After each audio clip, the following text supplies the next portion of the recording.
Las opiniones aquí emitidas son responsabilidad de quienes las expresan. No comprometen el pensamiento de AzoTV Cable ni de su canal local de televisión.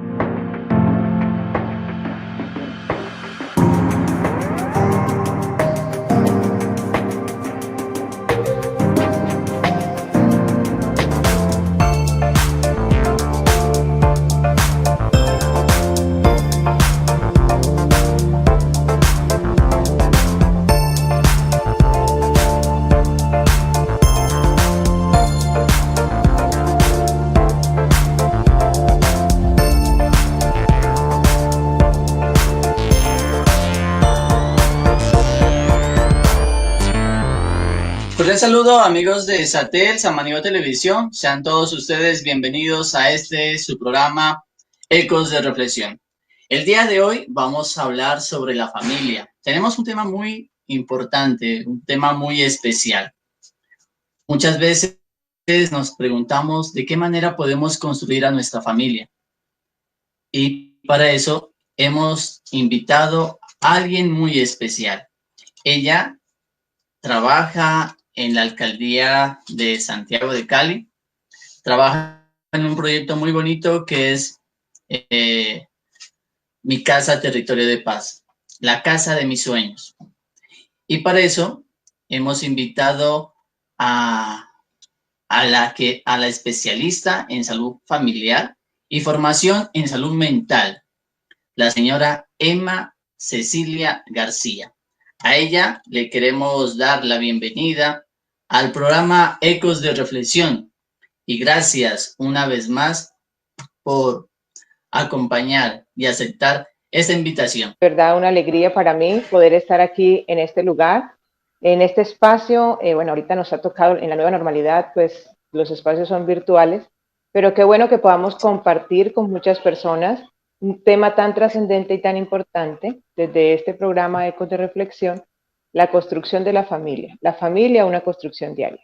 Muchísimas gracias por la invitación. La familia es el eje fundamental para nosotros y en ese tiempo que estamos de aislamiento, en ese tiempo que nos ha tocado compartir bastante, nos ha puesto a reflexionar y es por eso que le queremos agradecer nuevamente por ayudarnos a entender un poco más en este tema, cómo podemos construir la familia. Y para eso quiero saludar a todas las personas que se conectan en este momento a través del enlace de AzoTV Cable, a través de Satel Lo Nuestro y a través del canal 30. Señora Emma, quiero preguntarle, ¿quiénes son los responsables de construir la familia? Bueno, los seres humanos somos seres sociales por naturaleza, es nuestra naturaleza social. La familia, pues tendríamos que decir que es la primera institución socializadora que conoce el ser humano. Nosotros vemos a los seres de la naturaleza, a los otros seres, que ellos no necesitan específicamente la mayoría de una familia para sobrevivir. De hecho, uno los ve que nacen y al poco tiempo pueden estar separados de sus padres. El ser humano necesita desde que nace un proceso, ¿sí?, con una familia, un núcleo familiar o una persona, un adulto responsable, que sea la persona que se encargue de brindarle los primeros cuidados. Entonces, en ese sentido, nos vamos construyendo unos a otros. Entonces, ahí vamos formando la familia. La construcción de la familia es responsabilidad de todos y cada uno de los miembros. Cada uno tiene una función específica dentro de la familia y todos deberemos, dentro de una familia, como se le llama, normalmente funcional, una familia que funcione, que esté hecha o desarrollada para cumplir las funciones que debe cumplir como ese eje socializador o esa institución socializadora. Necesitamos entonces que cada uno de los miembros, tanto mamá, papá, hijos, y no solo hablando de familia nuclear, sino podríamos hablar de abuelos, de tíos, de primos, de cuñadas, de suegros, de todas las personas que estén dentro del núcleo, deban aportar un granito de arena para la construcción de esta familia.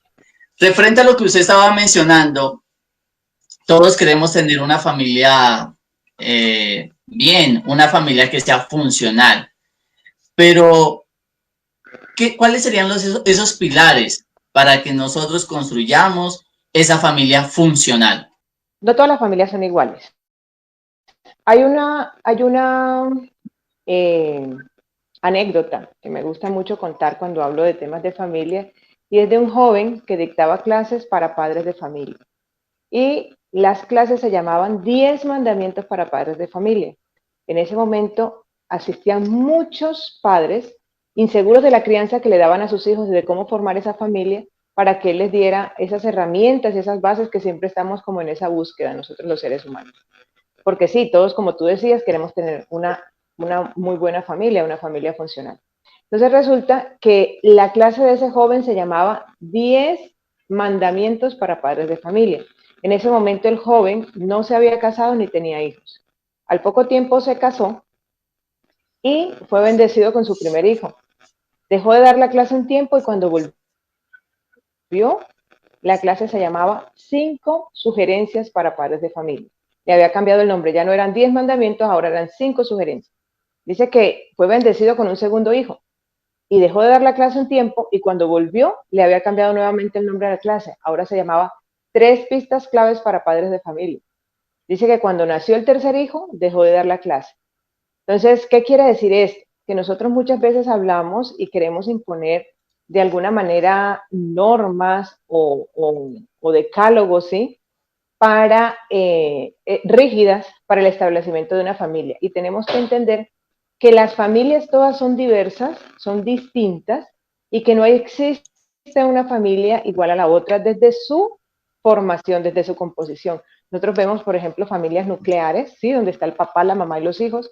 Vemos otras familias que son reconstruidas porque es una señora que venía de un hogar anterior con unos hijos y se volvió a casar, entonces tienen a veces los hijos tuyos, los míos y los nuestros, y entonces hablamos de familias reconstruidas. Vemos familias monoparentales, donde está el papá con los hijos o la mamá con los hijos, lo que llamamos madres cabezas de hogar, ¿cierto? O padres cabezas de hogar. O vemos familias extensas donde no solo están los hijos, ¿sí?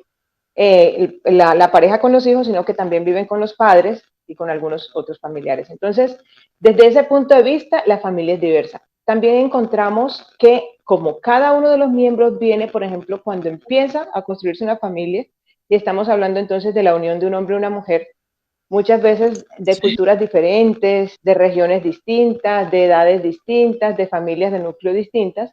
Entonces, cada uno aporta a la construcción de la nueva familia, ¿sí? Unas bases que traía de su familia anterior. Entonces, por esa razón, todas las familias se construyen de una manera distinta. Entonces, no existe una rigidez para decir, una pauta rígida para decir la familia debe ser así. Si usted tiene esto, si usted cumple un ABC o un 1, 2, 3, su familia va a ser funcional. Pero sí existen unas bases específicas desde el fundamento, y es decir, que las familias deben construirse, digamos, hablando de materiales, porque estamos hablando de una construcción, podríamos hablar de que las familias se construyen de dos formas. O se construyen con amor o se construyen con odio. Esos serían los dos materiales bases en los que puedo construir. Si yo quiero una familia funcional, debo construir una familia en amor. Cuando usted dice que a veces si uno es capaz de construir con odio nuestra familia, y a veces no es odio, sino que es ese temor de que nos quiten a nuestros hijos. Alguien por nuestra línea de WhatsApp nos hace esa pregunta y dice, ¿qué tanto afectamos los padres de familia cuando nuestros hijos ya han decidido formar una familia? Bueno, muchísimo. A ver, la verdad es que cuando hablamos de identidad familiar, inicialmente identidad de pareja, porque la familia empieza por una pareja, ¿cierto? Entonces, nosotros debemos permitir de que esa nueva familia tenga unas características propias y que desarrolle una verdadera identidad, ¿sí? Para construirse. Entonces, es importante que se hable de que se le deje ese espacio, y por eso hay un adagio popular que dice que el que se casa pide casa. Lo ideal es que la pareja que está empezando, ¿sí? A construir una familia viva en un espacio distinto al de origen, ¿sí? Que no se vaya a vivir con los papás, porque independientemente de la madurez pues, de los padres, siempre van a tender cuando haya situaciones, porque en todas las familias hay situaciones que resolver, porque los seres humanos somos así, no podemos hablar de una familia perfecta en la que nunca haya una discusión, imposible, ¿sí?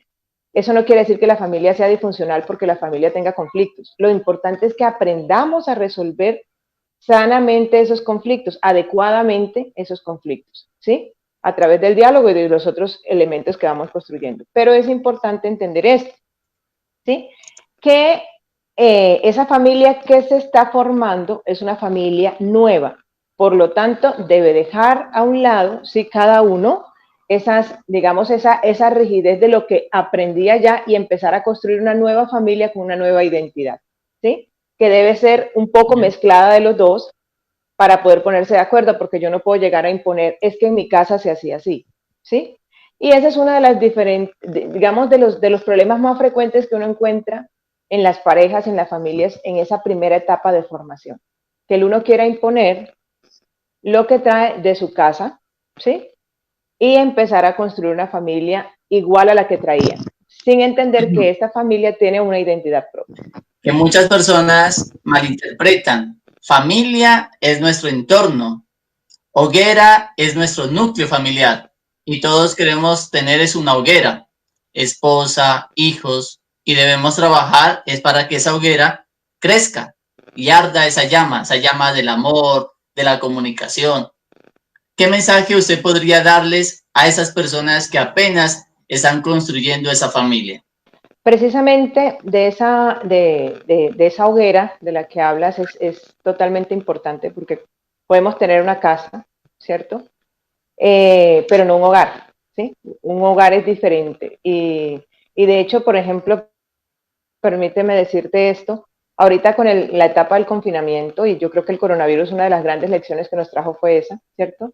Nos encerró nuevamente a vivir en familia. Nosotros estábamos ya acostumbrados a vivir fuera de casa. Nosotros nos levantábamos, nos organizábamos y los hijos se iban al colegio, los padres se iban a trabajar, nos encontramos muchas veces por la noche rápidamente, compartíamos cualquier cosa, alguna conversación corta y cada uno a dormir, pero pasábamos más tiempo por fuera y se nos había olvidado lo esencial que es vivir dentro de casa.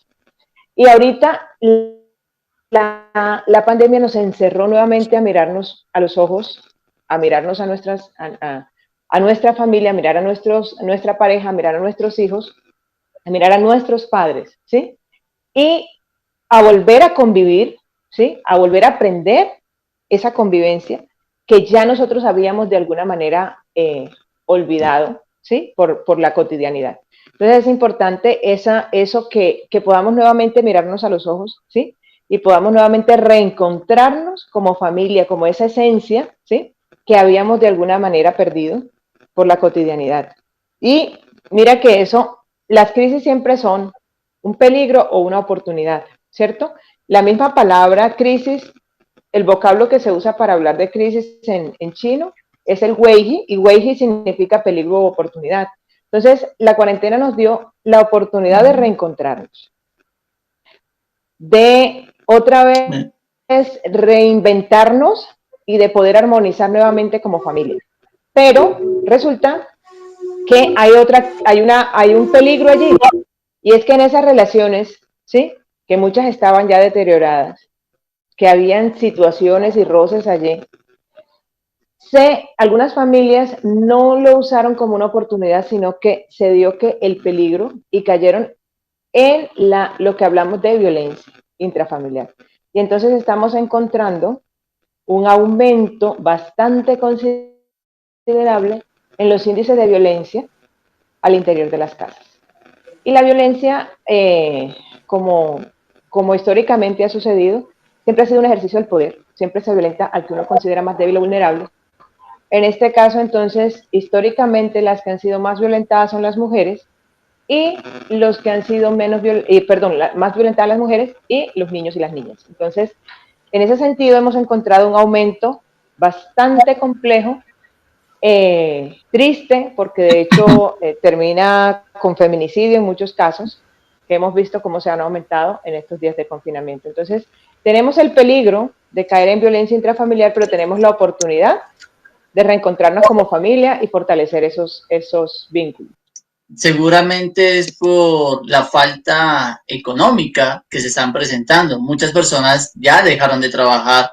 A veces el estrés, las preocupaciones, hace que de pronto explotemos y nos desquitemos con las personas que de verdad nosotros amamos y queremos. Entonces, es como ese llamado también, ¿no? Desde ECOS es a que reflexionemos nuestro comportamiento y qué es lo que decimos, porque muchas veces dicen que las palabras hieren más que un golpe. Bueno, Javier, en ese sentido, quiero decirte que hay una consigna que usamos mucho cuando trabajamos temas de violencia, y es que nada justifica las violencias, ¿sí? Nosotros a veces las justificamos o las naturalizamos, pero la idea es que la persona que es violenta va a encontrar un motivo, independientemente de que lo tenga o no, para hacerlo y para agredir al otro. Entonces allí el tema es de cómo nos estamos relacionando en nuestra casa, porque sí, obviamente las situaciones de estrés aumentan la posibilidad, pero no justifican el hecho violento, ¿sí? La violencia, ahorita yo te hablé Claro. de un tema que acerca de la construcción de la familia y te hablaba de la construcción desde el odio a veces y decías, bueno, no, de pronto tal vez el temor, no, la palabra es el odio y te explico, el odio es un sentimiento, ¿sí? Que no nace de inmediato, es una situación pequeña, una semilla de incomprensión, por ejemplo, ¿sí? O de alguna palabra, así como lo decías tú ahorita, la importancia de poder cuidar lo que decimos, porque una palabra de pronto mal dicha en un momento se puede sembrar en el corazón de alguien. Y si esa persona no lo habló, alimentó esa palabra, esa semillita, con el silencio, con la incomprensión, con la duda, con la molestia, eso y le va sumando a esas situaciones, a esa semillita, llega un momento en que eso germina.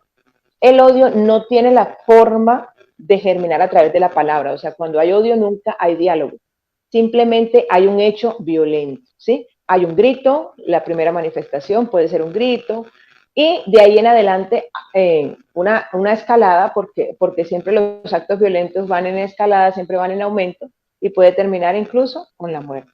Entonces, el llamado es a que no dejemos que esa semillita crezca en el corazón de nuestras familias, porque a veces por evitar un diálogo, ¿sí? Por no hacer un diálogo en el momento adecuado, terminamos acumulando toda esa tensión que en un momento dado explota y explota de la peor manera. Entonces, es un llamado para que pensemos en la importancia de dialogar y, como les decía, imposible que no tengamos dificultades, imposible que no tengamos problemas, todos los tenemos, somos seres humanos, pero lo importante es que podamos dialogarlo.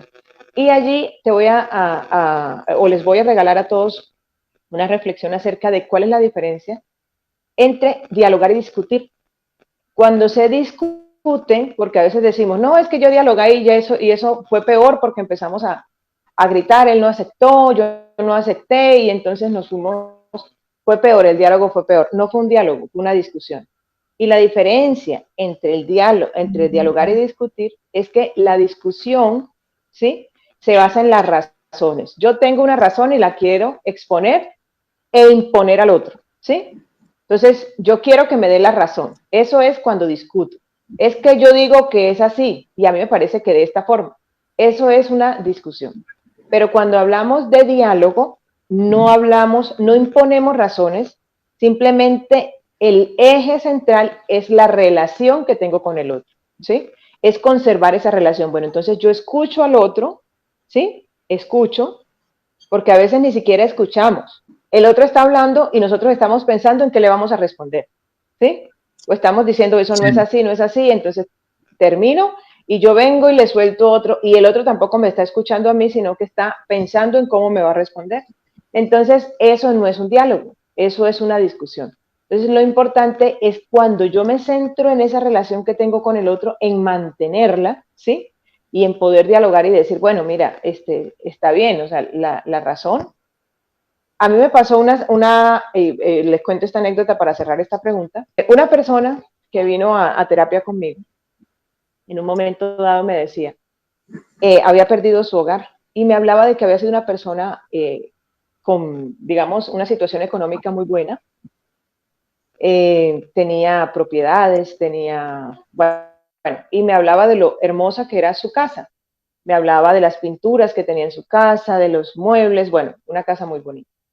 Y entonces me decía, en ese momento él estaba viviendo, se había separado de su esposa, ya no veía a sus hijos y estaba viviendo en una habitación, tirado en un colchón, en una habitación en el piso, porque no tenía más nada allí. Entonces me decía, yo discutía mucho con mi esposa por la razón. Yo discutía y yo siempre tuve la razón. Yo pienso que siempre tuve la razón. Y me decía, y me perdonan pues el término que voy a usar, es el término que él usaba, decía, ¿cuánto diera yo en este momento por devolverle la maldita razón y quedarme con mi relación, mi esposa, mis hijos? Yo aún tengo la razón y con ella vivo, decía. Me acuesto en el piso con la razón, desayuno con la razón porque todavía la tengo. Pero ¿cuánto diera yo por perder esa razón y por volver a entrar en relación con esa mujer y con esos hijos? Alguien a través de WhatsApp nos estaba escribiendo y nos decía, nos hace la siguiente pregunta. ¿Qué papel cumplen los hijos en la construcción de una familia? Bueno, un papel fundamental. Al principio hablábamos de que todos los miembros de la familia tienen una responsabilidad en la construcción de la misma. Entonces, ahí también a mí me gusta mucho ejemplificar con anécdotas. Hay una muy bonita, sí, una historia muy bonita, que habla de un hombre que dice que todos los días compraba 6 panes en una panadería. Entonces, el panadero le preguntó en un momento dado, ¿para quiénes son esos panes? Y entonces él decía, 2 son para compartir, 2 son para prestar, 2 son para regalar. Perdón, 2 son para devolver. Entonces, él le decía, ¿y cómo es eso? Explícamelo. Entonces le decía, pues el de compartir, uno me lo como yo y el otro se lo doy a mi esposa, que es la compañera que he escogido para la vida. 2 son para devolver, porque se los doy a mis padres, que me los dieron cuando yo era un niño. Y los otros 2 son para prestarle a mis hijos, porque seguramente cuando yo no pueda valerme por mí mismo, ellos me lo van a devolver. Y precisamente me gusta esa anécdota porque es la ley de la vida. Nosotros estamos todo el tiempo compartiendo, prestando y devolviendo.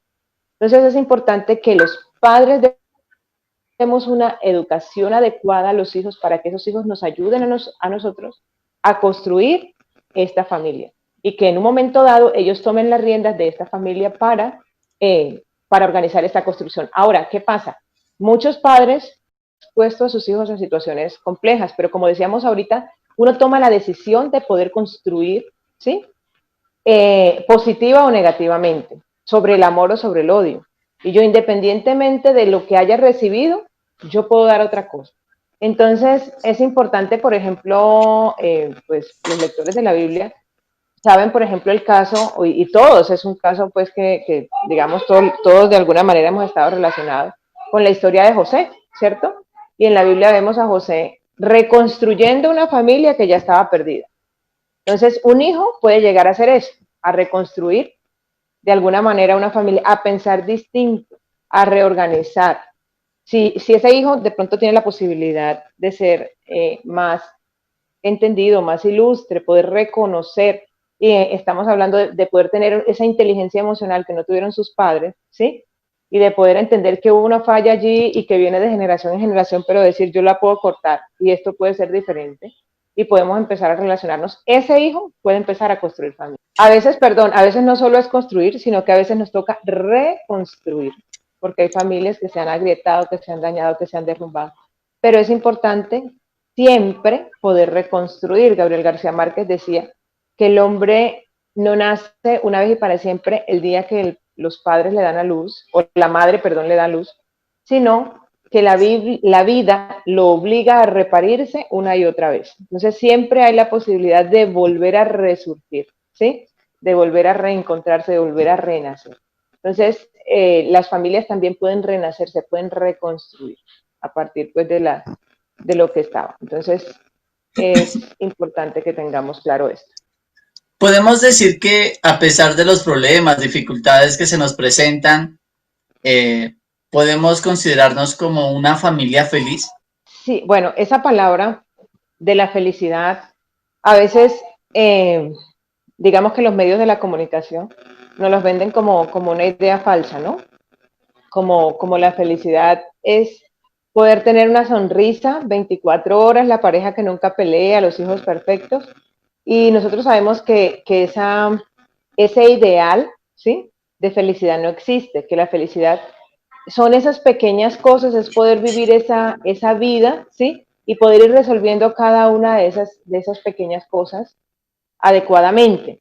Entonces, el hecho de que una pareja tenga una situación difícil, que puedan después de un diálogo, de pronto llegar a perdonarse, resolver y empezar a construir juntos, eso hace parte de una familia funcional, hace parte de una familia feliz. No quiere decir que vamos a quitar el dolor, que nunca va a haber dolor, porque es que, como dice la canción que fue eh, catalogada como la canción del siglo, ¿cierto? En el camino de la vida dice, el dolor y la alegría son la esencia permanente de la vida, ¿sí?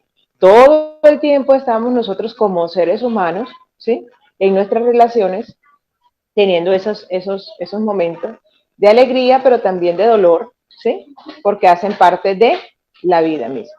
Entonces es supremamente importante que podamos hacerlo, que podamos entenderlo y elaborar cada una de estas situaciones que se nos presentan, y eso hace parte pues de la funcionalidad y de la felicidad. No es quitar para nada los problemas, porque sería imposible. Yo creo que no hay una familia en el mundo que pueda decir que no ha tenido situaciones difíciles. Lo importante es que podamos salir avante de esas situaciones. Existe una frase en donde menciona, educa al menor para que no tengas que reprender al joven. Entonces, ¿cómo podríamos reflexionar sobre esta frase? Sí, hace parte pues de lo que hemos venido conversando acerca de la responsabilidad de los padres en la formación de los hijos, que es supremamente importante desde el momento en que nacen. Digamos que hablábamos al principio de que el ser humano nace en una familia y que necesita de esa familia para construirse.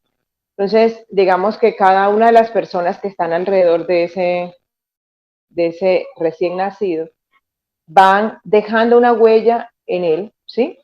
Que puede ser positiva o negativa, que le va a ayudar a él a construir sus esquemas mentales. Entonces, si la huella que yo voy dejando es positiva, ¿sí? Él va a construir unos esquemas positivos y básicamente, digamos que en su edad adulta o en su juventud, pues va a tener unas formas de comportarse adecuadas, ¿sí? Entonces, ahí varían, digamos que hay muchos factores pues allí, pero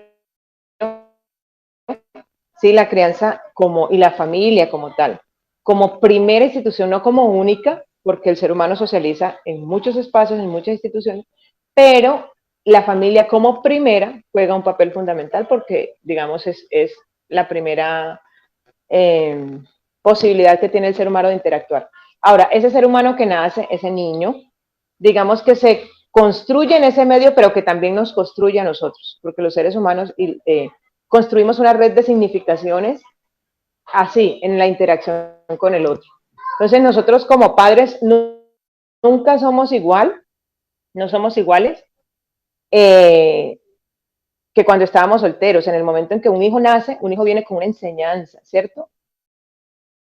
Y cada día nos está enseñando cosas. Nosotros como padres también estamos aprendiendo de ese niño que está naciendo y que se está formando. Todos los días nos enseña algo. Entonces, los seres humanos, de hecho, no, ninguno sabe más que otro. A veces pensamos, es que yo tengo la razón y es que yo soy la que sé. Muchas veces nuestros hijos nos enseñan cosas. ¿Por qué razón? Porque es que ninguno sabe más que otro. Todos sabemos diferente, ¿sí? Entonces, cada uno tiene, es importante que podamos tener esa apertura para poder aprender de los demás, para poder escuchar a nuestros hijos, para saber qué les está pasando a ellos, ¿sí?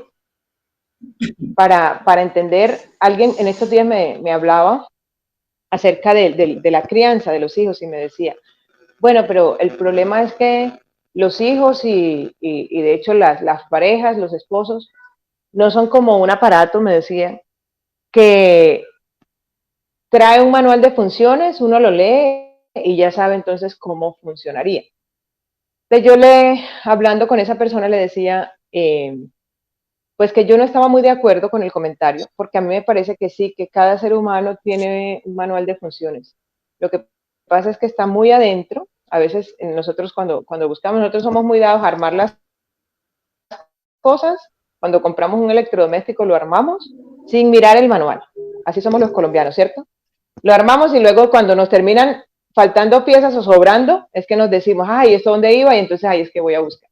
Bueno, con los seres humanos también pasa. Nosotros, yo creo que sí, cada ser humano tiene un manual, pero está muy adentro, a veces está muy adentro en la caja, está en el corazón, ¿sí? Entonces, si nosotros buscamos la forma, cómo llegarle a esa persona tiene ese manual, esa indicación. Si yo se lo puedo ver en sus ojos, si se lo puedo ver en su corazón, si yo me siento a escuchar a esa persona, a entenderla, ¿sí? Podré saber cómo es que realmente esa persona funciona. Y como cada una es distinta, ¿sí? Cada persona, yo no puedo usar el mismo patrón para todos mis hijos, no puedo usar el mismo patrón para mis hermanos, sino que cada uno tiene una forma de ser distinta y funciona de una manera diferente.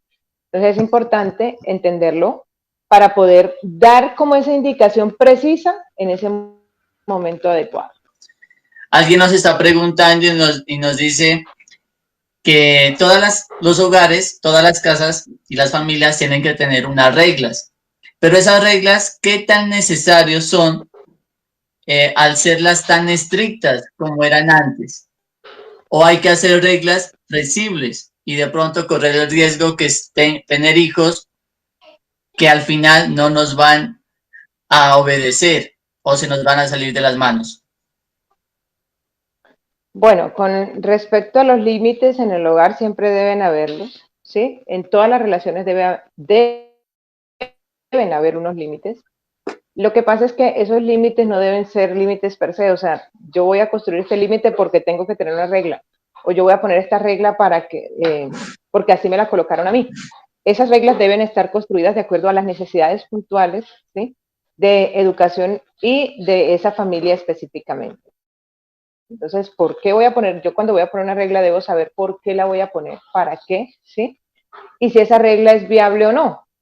Entonces, es importante, supremamente importante, sobre todo en la crianza para los hijos, que tengan reglas. Cuando dejamos a los hijos, eh, como dicen en mi tierra, sueltos de madrina, cuando dejamos sin ninguna regla, que hagan todo lo que ellos quieran, damos esa apertura, ¿no? Usted aquí puede llegar a la hora que quiera.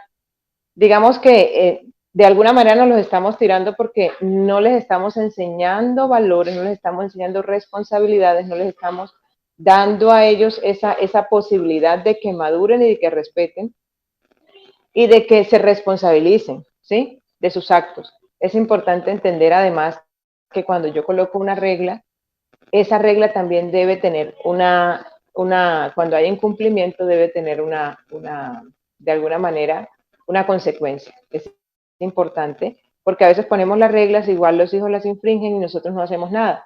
Entonces es importante que que entendamos que cada acto en la vida es lo que les tenemos que enseñar en último, es que cada acto en la vida tiene una consecuencia. Ahora, esta consecuencia no debe ser violenta, ¿sí?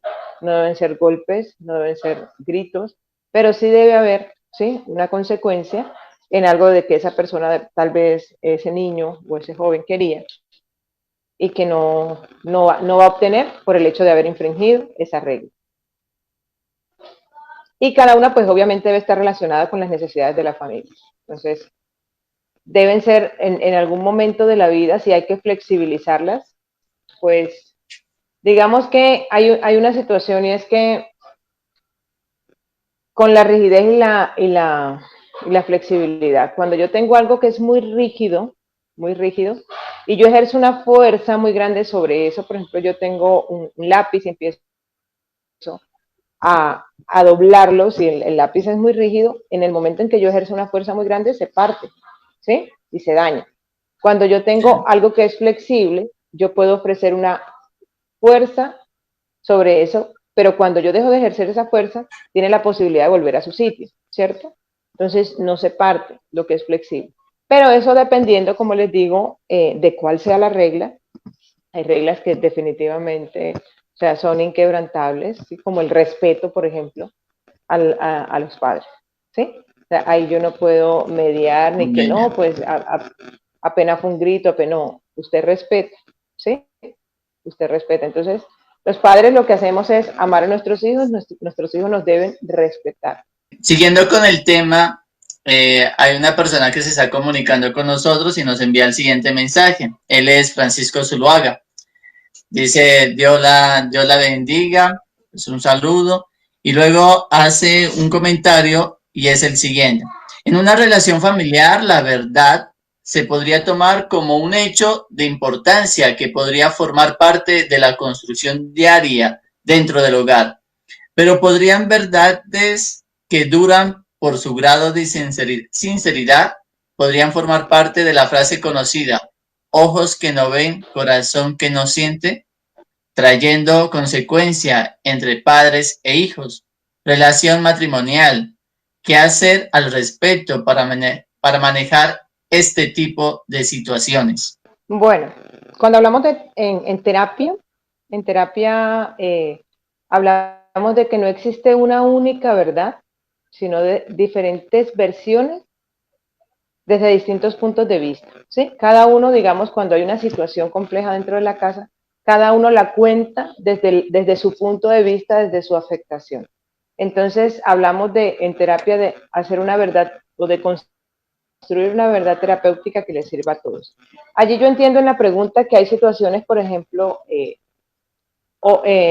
definitivamente es importante si digamos que nuestro núcleo familiar es nuestro eje fundamental, ¿cierto? Y si nosotros no podemos ser, eh, digamos, sinceros en nuestro núcleo familiar, si nosotros ocultamos cosas, si es nuestro eje fundamental, si nuestra familia es nuestro todo, y nosotros la construimos en base a una mentira, hay un adagio que dice que la mentira puede correr durante un año, pero la verdad se la alcanzará en un día. El día que esa verdad salga a la luz, el día que esa verdad se conozca, va a haber un dolor muy grande, ¿sí? De las personas que no conocieron esa verdad y que se puedan sentir engañadas o defraudadas. Entonces, es una situación que lo más importante es que nosotros podamos ser sinceros siempre con nuestra pareja, con nuestros hijos, con nuestra familia. Y hay cosas, bueno, que digamos que de acuerdo a la necesidad, ¿sí? También a la necesidad, porque de pronto si es una cosa mía que no le afecta a la otra persona, que no le afecta a la otra persona. Y sucedió, por ejemplo, antes de que yo me casara, y yo veo que no hay ninguna afectación con esa persona, pues yo podría guardarme eso para mí. ¿Sí? Hace parte de mi intimidad. Pero si es un hecho de que sucedió de pronto estando ya casada con esa persona o en relación con los hijos y yo sé que les afecta directamente, pues yo creería que la necesidad es que esa verdad se hablara. Ahora, eso depende de cada caso, no podría yo generalizar ni sin conocer el caso eh, exacto poder emitir un concepto. Pero en términos generales, pues la idea es que nosotros construyamos desde la sinceridad. Yo pienso que las bases en gran parte en cuanto a personalidad y valores en nuestros hijos depende mucho del amor y ejemplo que se dan en el hogar. La conclusión, un trabajo en equipo de parte de los padres. Así creo que se construye una verdadera familia. Atentamente, Lorena desde Popayán. Sí, pues me parece muy acertado y definitivamente es un trabajo en equipo, pero quiero además adicionar a lo que dice Lorena, que podamos quedarnos con el mensaje de que la familia, así como lo dice el título, es una construcción diaria. Nosotros empezamos a construir familia, cuando hablamos de pareja podemos empezar a construir familia desde el noviazgo y terminamos de construir familia el día que morimos. Nunca, nunca, nunca debemos dejar de construir. Nadie tiene una familia ya completamente construida, ¿sí? Es importante que lo entendamos, que las relaciones no se dan solas por sentado. O sea, yo empiezo una relación, pero esa relación tengo que construirla, ¿sí? todos los días. Entonces yo construyo cada una de las relaciones, yo tengo que construir hijos o relación de padres e hijos, tengo que construir relación de pareja, yo tengo que construir relación con mi suegra, yo tengo que construir relación con mi madre, con mis padres, con cada uno de los miembros de la familia, yo debo construir todos los días de la vida, sobre todo, bueno, en este caso con los que viven en el mismo núcleo familiar. Entonces debo construir esa relación. Hay familias que se acaban 40 años de relación y cuando uno ve, se terminan las parejas y los padres se separan y uno dice, pero después de 40 años, ¿por qué pasa esto? Porque se deja de construir. Entonces, a veces decimos, se nos acabó el amor no se acaba mientras uno construye, porque el amor es una decisión. Entonces es importante que nosotros esa decisión la tomemos todos los días y nos preguntemos, por ejemplo, hoy, ¿qué has hecho tú hoy por construir tu familia? Bueno, lastimosamente hemos llegado al final de nuestro programa. Agradecemos a las personas que se comunicaron. Pedimos disculpas a los que no les alcanzamos a leer las preguntas, pero el tiempo es demasiado corto. A usted, muchísimas gracias por aceptar la invitación a Ecos de Reflexión. Muchísimas gracias a ti, Javier, y a todas las personas que se conectaron. Y no se le olviden, todos los días construyamos familia. Dios les bendiga.